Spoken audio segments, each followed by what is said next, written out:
Hello everyone, welcome back to my channel. நான் இன்னைக்கு உங்க கூட ஷேர் பண்ண வந்திருக்கிறது நம்ம வீட்ல எப்படி ஈஸியா பீஸா செய்யலாம் அப்படிங்கறத பத்தி தான். So without any further delay, let's get into the video. பீஸா பண்றதுக்கு first நம்ம yeast activate பண்ணனும். அதுக்கு 250 ml of warm water, yeast, சக்கரை. இந்த மூணு ingredient தான் நம்ம yeast activate பண்ண போறோம். ஒரு empty bowlல water add பண்ணிக்கோங்க.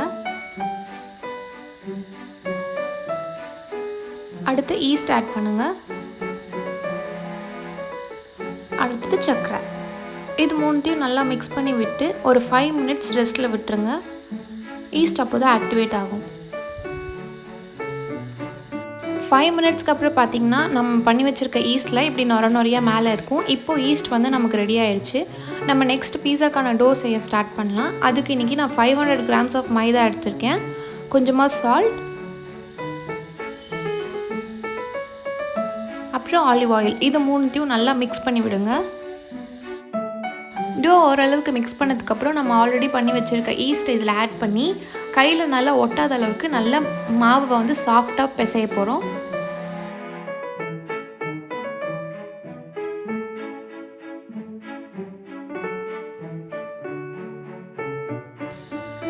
இந்த ஸ்டேஜில் மாவை வந்து உங்கள் கவுண்டர் டாப்லேயோ இல்லை அந்த சிலிக்கான் ஷீட் போட்டோ கொஞ்சமாக ரா மாவு டஸ்ட் பண்ணிவிட்டு நீங்கள் மாவை நல்லா இழுத்து பிணைய ஆரம்பிங்க.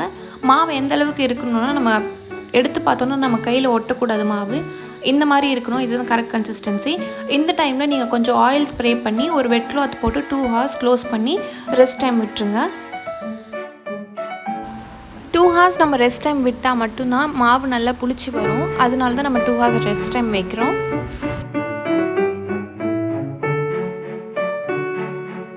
பீஸாவில் ஆட் பண்ணுற வெஜ்ஜஸ் எல்லாமே கம்ப்ளீட்லி உங்கள் ஆப்ஷன். நான் இன்றைக்கி capsicum, onions, cheese, Schezwan sauce, chilli flake, mixed herbs இதெல்லாம் தான் எடுத்திருக்கேன்.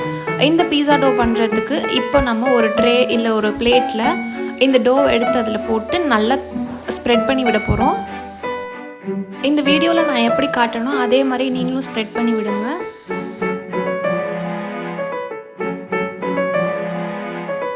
பீஸாவை இந்த மாதிரி ஸ்ப்ரெட் பண்ணி விடும் போது உள்ளே நல்லா தின் லேயராகவும் வெளியே கொஞ்சம் திக் லேயராக வர மாதிரி பார்த்துக்கோங்க. அப்போ தான் பீஸா பேக் ஆகும்போது கரெக்டாக பேக் ஆகும். நீங்கள் வெளியே திக் லேயர் க்ரியேட் பண்ணும்போது இந்த மாதிரி கை வச்சு ஹோல் போட்டு விட்டுக்கோங்க. அதே மாதிரி இன்னொரு ஃபோர்க் ஸ்பூன் எடுத்து உள்ளேயும் நல்லா குத்தி விட்டுக்கோங்க. அப்போ தான் நம்ம பேக் பண்ணும்போது உள்ளே இருக்கிற அந்த லேயர் எலும்பாமல் வரும்.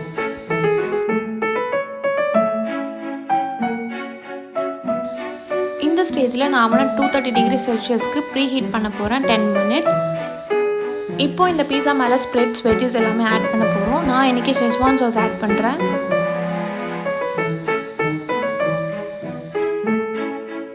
ஃபர்ஸ்ட் லேயராக சாஸ் ஆட் பண்ணதுக்கப்புறம் மேலே கொஞ்சம் சீஸ் ஆட் பண்ணிக்கலாம். நீங்கள் மொசரல்லா சீஸ் இருந்தால் அது கூட ஆட் பண்ணிக்கோங்க. நான் இன்றைக்கி நார்மல் சீஸ் தான் ஆட் பண்ணுறேன்.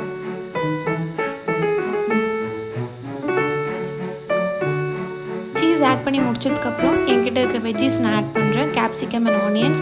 உங்ககிட்ட நீங்கள் மஷ்ரூம், பன்னீர் இருந்தால் கூட நீங்கள் ஆட் பண்ணிக்கலாம். கேப்சிகமில் கலர் கேப்சிகம் இருந்தால் கூட ஆட் பண்ணிக்கலாம். அது இன்னுமே நல்ல லுக் கொடுக்கும் இந்த பீஸாக்கு.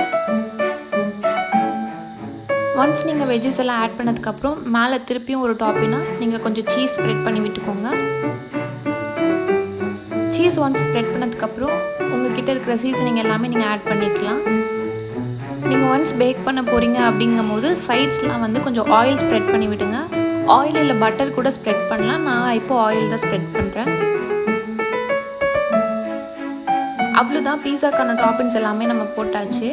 இப்போ இதை வந்து 230 degree Celsiusக்கு 15 to 17 minutes நீங்கள் பேக் பண்ணி எடுத்திங்கன்னா உங்களோட பீஸா ரெடி ஆகிடும். அவ்வளோதான், நம்ம பீஸா ரெடி ஆயிடுச்சு. இதே மாதிரி வீட்டில் நீங்களும் பீஸா செஞ்சு உங்களோட ஃப்ரெண்ட்ஸ் அண்ட் ஃபேமிலி கூட வீக்கெண்ட்ஸை என்ஜாய் பண்ணுங்கள். கண்டிப்பாக அவங்க எல்லாருக்கும் இந்த ரெசிபி பிடிச்சிருக்கும்னு நினைக்கிறேன். ட்ரை பண்ணி பாருங்கள். இதே மாதிரி இன்னொரு இன்ட்ரெஸ்டிங்கான வீடியோட உங்களை நெக்ஸ்ட் பார்க்குறேன். அன்டில் தென், பாய்.